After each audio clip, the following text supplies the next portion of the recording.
Dr. Uche back again on this channel or on Facebook or on TikTok, wherever you're watching. Great to have you if you're coming back, if you watch us before, and if it's your first time, I hope you consider dropping by with the next video. I hope you consider hitting subscribe button on YouTube so that you'll know when we upload new videos. I am Dr. Uche. I'm a publisher. I'm a biography writing coach, a book reviewer, and a real life physician too, hence the title. However, when I come on my platforms, I mostly come to highlight interesting book recommendations from across the diaspora. And also, very importantly, I give tips to help you on your journey to writing your biography. I am hoping you're sitting somewhere at home thinking, yes, this is the year 2023 when I'm finally gonna get that biography done. And I'm here to partner with you to share tips on this platform that I hope you will find helpful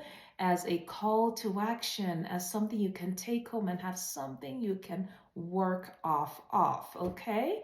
So without wasting too much time, go ahead and hit subscribe and the notification bell if you're watching this on YouTube, so that way you know when I upload new videos. Also on our various platforms, you will see call to action to sign up for our newsletter and very many other ways that you can really stay in touch and get all this useful information delivered to your inbox, a way that you can check it at leisure when you have time at your own convenience and not find yourself digging through Facebook or wherever trying to find where the videos are. Okay, so again, if you're watching this on Facebook, at times our videos get cut off. So make sure you go to the YouTube channel so you can watch the video in full. Let's go for it, because today I'm excited to start this new year with a set of tips to help you on your journey to writing your biography.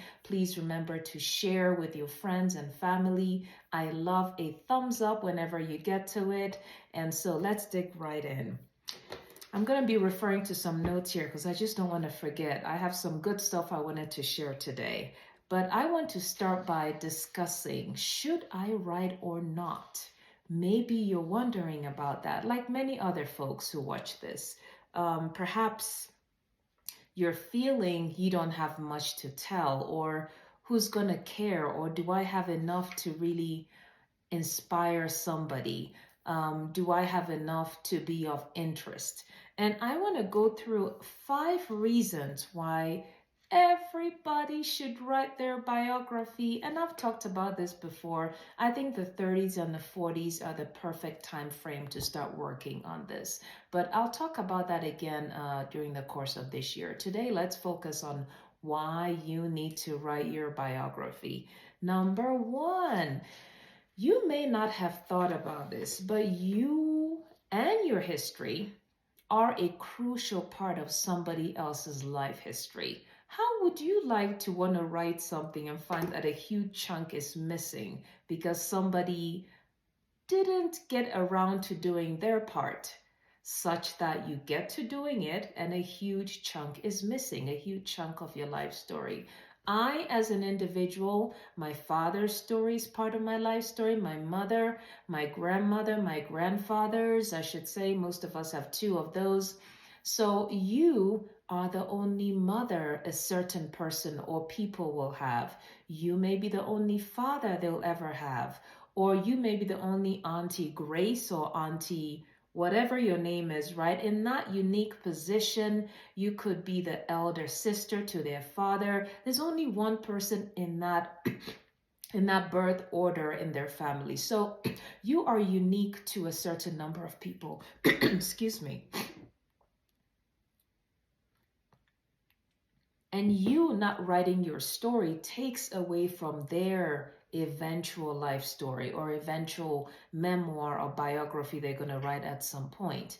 And just to highlight the importance of this, if you've taken the time to read through other folks' biographies, you'll notice that they often dedicate a huge chunk talking about, my mother did this, my mother did that, my father was born here, he grew up like this, I had this uncle who liked to do this and that. And that's how all of us are actually a whole sum total of very many other people's life stories. So you are a crucial part of someone else's life story. And if you don't write yours down, that's a huge chunk missing from somebody's story, okay? Another reason, your story could be a roadmap or is a roadmap for someone, right? Your unique sets of challenges and hurdles, successes, lessons learned. Someone could actually piggyback off of what you've done. And you may say, well, there's the bigger world. Yeah, there's so many people there. What are the chances people are going to read my story? But even without going too far, even in your family, even among your children, you'll be shocked to realize that some things you went through in your 20s, if you become a parent, most of us have kids in our 20s, 30s, and 40s, right? You become a parent and you're raising these children, and they never got to encounter you in your 20s because they were too young to really pay attention to what you were going through. And then they get to this particular age and they're reading what you may have gone through, and they're really learning so much from how you dealt with certain issues and the outcome, right? They have the luxury at that point of seeing daddy did this in his 20s and this ended up happening in his 40s. And it may not always seem important when children are young, but as they get older, they have a better understanding, better appreciation of those lessons they've learned from your life story. So remember, your story is a roadmap for someone else, and you don't even have to go far because it could be someone else right in your family. It could be your own child, it could be your own grandchild, okay? Another reason, a third reason, others can learn context. This is so well illustrated in the former First Lady Michelle Obama's autobiography, Becoming. She talked about a particular grandfather. I hope I'm saying it right. I think it was one of her grandfathers, perhaps a paternal grandfather, who was a rather bitter, unhappy person. And on the surface, you would say, well, why are they so bitter and unhappy? But when she started exploring his life and how things had gone for him, everything made sense, right? This gentleman came to Chicago. He was part of the wave, the great migration of a lot of people of African American ancestry who left the South and came north looking for jobs and opportunities, only to find out they were not able to realize their full potential because of a lot of prejudice at the time. And so when you think about this, and this man who she describes as pretty intelligent, and him ending up sort of half-baked, sort of not realizing what he could have become, he ended up very bitter. And of course, that's one example. There could be many other examples. Like, why do I relate better with this person than that person? Why do I behave in such a manner? Um, Learning the history behind it actually gives context. And it can actually be a very helpful thing to know depending on the scenario. So here's a third reason. Our world is shrinking, right? Our world is shrinking. People are paying more attention to the diversity of human stories across the diaspora. And your story, my friend, could add to the diversity of human stories, the diversity of human experiences. And in working with so many different people over the past couple of years of doing this work, I've really come to realize how important that is, to have a diversity of human stories.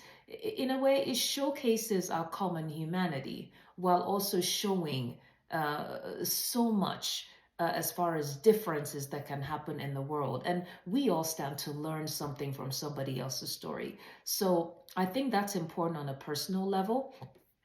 On a population national level, I might refer you to the national, I believe it might be in the National Library of Congress, has a set of stories of people from the influenza pandemic. So it looks like after this horrible pandemic happened, people went back, people at the level, or at national level, went back and said, we want to know how people got through this pandemic. We want to know the stories of survival, the stories of suffering, right? the stories, the problems that happen, and they went by sampling different people, their stories, their experiences of the pandemic. And I'm talking the influenza pandemic. Lo and behold, we're living through the COVID pandemic, right? So your story adds to the wealth of human stories, and I think we never should underestimate how much we could contribute to such an endeavor.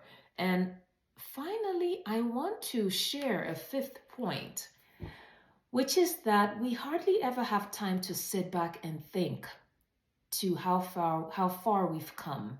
Your story is a celebration of how far you've come. What have you accomplished? What have you overcome? What lessons have you learned? You might get to like a 45th or a 50th birthday or a 60th, 70th, 80th, 90th for those who are so lucky to go that far.